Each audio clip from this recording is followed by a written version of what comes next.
The books are a mix of retellings of the 2016 campaign by Trump-friendly voices. His tweet this morning promoted The Great Revolt, and books written by commentators, Fox News' Ainsley Earhart, and personal friends, Roma Downey, the wife of reality TV executive Mark Burnett.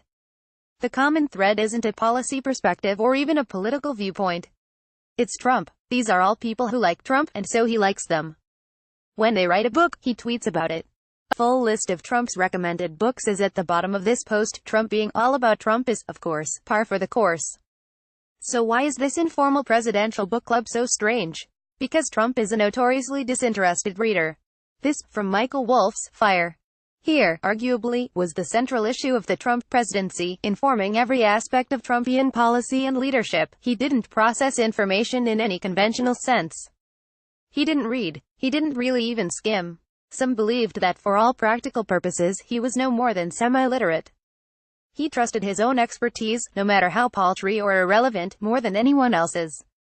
In February 2017, The New York Times reported this of Trump's interactions with his National Security Council. While Mr. Obama liked policy option papers that were 3 to 6 single-spaced pages, council staff members are now being told to keep papers to a single page, with lots of graphics and maps. The president likes maps, one official said.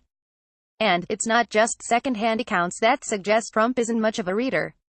In May 2016, in a sit-down with then Fox News Channel anchor Megyn Kelly, Trump said his favorite book other than the Bible and The Art of the Deal was All Quiet on the Western Front. Kelly followed up by asking what the last book Trump read was.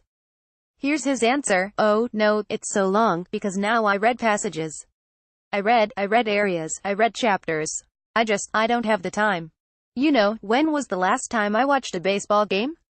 I'm watching you all the time. Okay, I would love to sit down and read a book, but I just don't have the time anymore." In June 2016, Trump sat down with The Hollywood Reporter.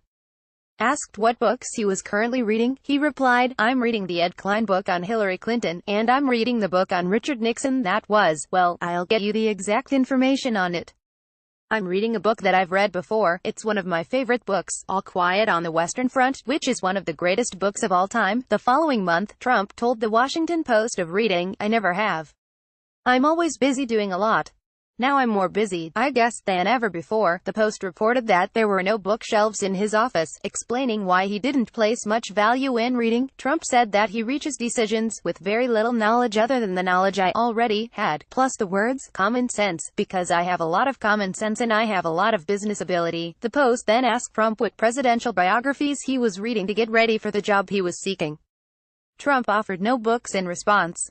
Once elected, Trump kept to much that same view. "I like bullets, or I like as little as possible," the president himself told Axios in January 2017. "I don't need, 200-page reports on something that can be handled on a page.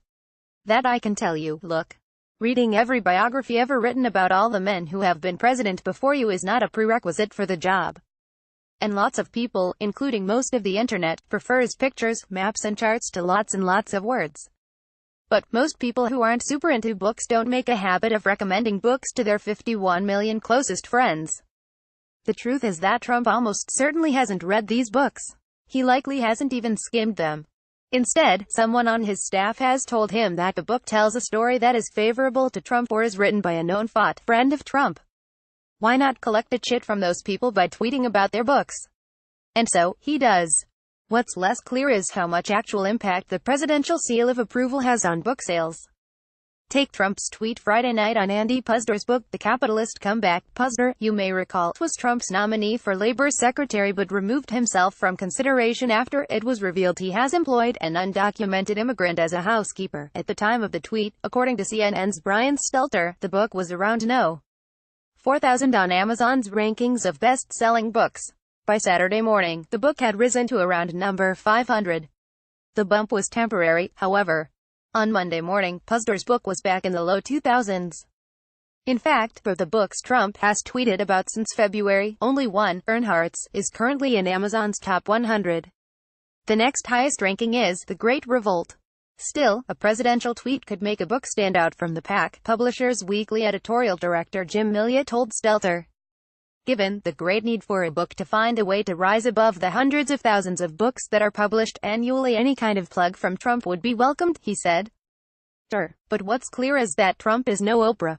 Maybe that's because, well, book buyers know that his recommendations aren't based on merit or how much he enjoyed a book. That doesn't mean the books he recommends aren't good, just that Trump hasn't read them or even skimmed them enough to know that. Trump recommends books the same way he lives his life, transactionally, and always with an eye on punishing his enemies and rewarding his friends.